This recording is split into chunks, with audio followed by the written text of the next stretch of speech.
ஒரு பெரிய மாமரம். அதில் பல பறவைகள் கூடுகட்டி வாழ்ந்து வந்தன.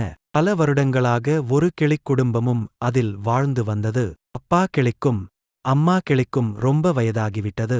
அவைகளுக்கு 2 குட்டிக் கிளிகள். அந்த 2 பிள்ளைகளும் கீழ்ப்படியாத பிள்ளைகளாக வாழ்ந்து வந்தன. அப்பா கிளி இரைதேடச் சென்றுவிட்டது. மூத்த கிளி இளைய கிளியிடம், நாம் வெளியே சுற்றிப் பார்க்கச் செல்லலாமா என்று கேட்டது. அதற்கு இளைய கிளியும் சரி என்றது. 2 கிளிகளும் பயணத்தை தொடங்கின. இஷ்டம்போல் எங்கெங்கோ சுற்றித் திரிந்தன. இரவு ஆகியது. வீட்டிற்குச் செல்ல வழி தெரியவில்லை. அப்பொழுது ஒரு ஓநாய் அந்த வழியாக வந்தது. 2 கிளிகளும் ஓநாயைப் பார்த்தன. ஓநாய், அண்ணா, எங்களுக்கு உன் வீட்டில் தங்க கொஞ்சம் இடம் தருவாயா என்று கேட்டன.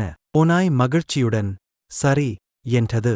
ஓநாய் வீட்டில் அந்த கிளிகள் படுத்துத் தூங்கிக் கொண்டிருந்தபோது ஓநாய் அவைகளை படக்கென்று சாப்பிட்டு முடித்தது.